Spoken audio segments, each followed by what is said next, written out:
இயேசு கிறிஸ்துவின் நாமத்தில் அன்பின் வாழ்த்துக்கள். இன்றைக்கு நாம் தியானிக்க போகிற தலைப்பு தலைமுறைகளின் தேவன்.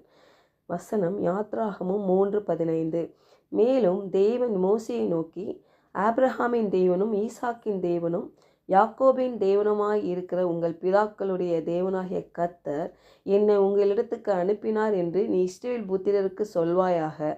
என்றைக்கும் இதுவே என் நாமம், தலைமுறை தலைமுறை தோறும் இதுவே என் பேர் பிரஸ்தாபம் என்று சொல்லுகிறார்.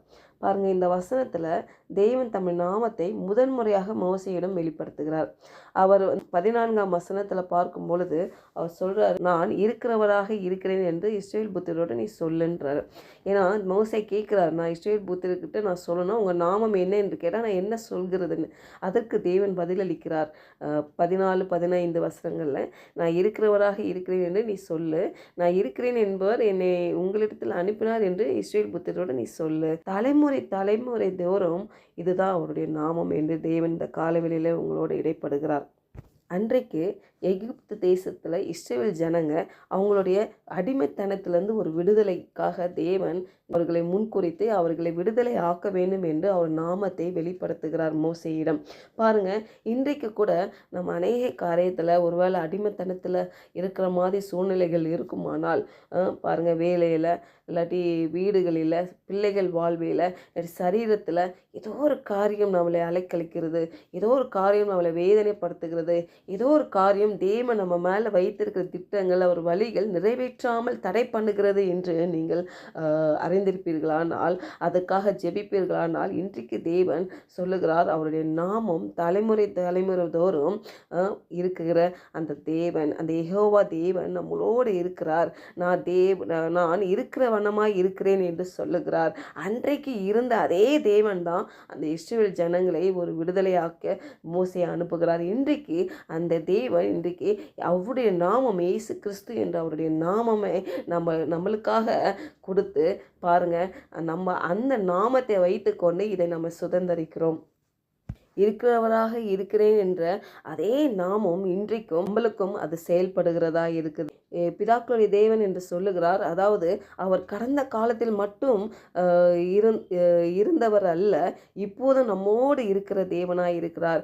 இதுதான் அவர் நாமம், என்றென்றைக்கும் உள்ள நாமம். பாருங்கள், இருக்கிறவராக இருக்கிற அந்த நாமம் நமகிறது தேவனுடைய அடையாளம் மாற்றம் இல்லாதது என்பதை வெளிப்படுத்துகிறது.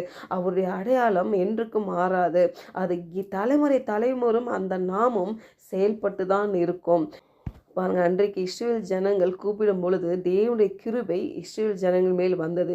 இந்த கால வேளையில் நம்ம அவரை நோக்கி கூப்பிடும் பொழுது, அவரை தேடும் பொழுது பாருங்கள், நம்மளுடைய தேவைகளை சொல்லும் பொழுது, நம்ம அடிமைத்தனத்தில் இருந்து நம்மளை விடுதலைக்காக எதிர்கொள்ளும் பொழுது, சரீர பிரச்சனையிலேருந்து ஒரு விடுதலை, ஒரு தெய்வீக சுகத்துக்காக நம்ம எதிர்கொள்ளும் பொழுது, அவருடைய சுத்த கிருபை நம்ம மேலே ஏங்கி கொண்டே இருக்கிறது என்று நம்ம மறக்கக்கூடாது.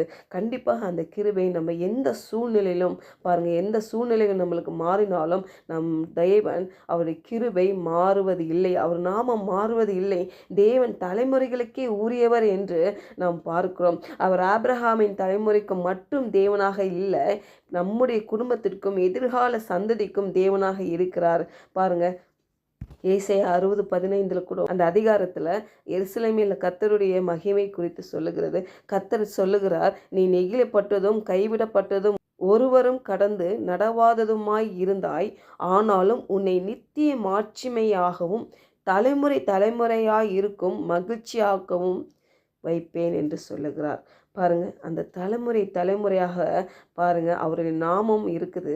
அந்த நாமம் நம்மளை எப்பொழுதும் மகிழ்ச்சியாக வைப்பேன் என்று சொல்லுகிறார். அதனால் இன்றைக்கு சூழ்நிலையை பார்த்து சோர்ந்து போக வேண்டாம், கண்ணீர் சிந்த வேண்டாம், கவலைப்பட வேண்டாம். கண்டிப்பாக தலைமுறையாக பாருங்கள், மகிழ்ச்சியை கொடுக்கிற தேவன் நம்ம தேவன். சரியா, அவருடைய நாமம் என்றைக்கும் மாறாதது. அவர் இருக்கிறவராக இருக்கிற தேவன் அவர். ஒருவேளை இந்த வாக்குத்தத்தம் ஆபிரகாமின் தலைமுறைக்கு சொல்லப்பட்டிருந்தாலும், இன்றைக்கு அவருடைய ஆபிரகாம் நமக்கு தகப்பனாக இருக்கிறார். இயேசு கிறிஸ்துவின் மூலமாய் ஆபிரகாமின்குள்ள எல்லா ஆசீர்வாதங்களும் நமக்கு உண்டாகிறது. தகப்பனின் ஆசீர்வாதம் நமக்கு கிடைக்கும்படியாக இயேசு கிறிஸ்து நமக்காக எல்லா காரியங்களும் செய்து முடித்திருக்கிறார். அதை நாம் விசுவாசித்து பாருங்கள், நம்முடைய குடும்பத்துக்கும் எதிர்கால சந்ததிக்கும் தேவனுடைய நாமம் இருக்கிறது. பாருங்க, அவர் நம்மளை பாதுகாக்கிறவர், வழி நடத்துகிறவர், நம்மளை மகிழ்ச்சியாக வைப்பவர், நம்ம மேலே அவர் வைத்திருக்க அவர் திட்டம் நிறைவேற்றுறதுக்கு அவர் போதுமானவராக இருக்கிறார். நம்மளோடு இருந்து இடைப்பட்டு அவர் காரியங்களை செய்கிறவராக இருக்கிறார்.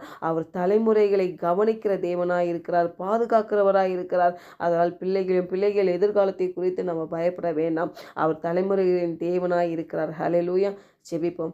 அன்புள்ள தகப்பனே, நீர் என் பிதாக்களின் தேவன், தலைமுறைகளின் தேவன், மாறாத தேவன். உம் நாமம் என் வாழ்க்கையிலும் என் பிள்ளைகளின் வாழ்க்கையிலும் தலைமுறை தோறும் என்றும் விளங்கட்டும் அப்பா.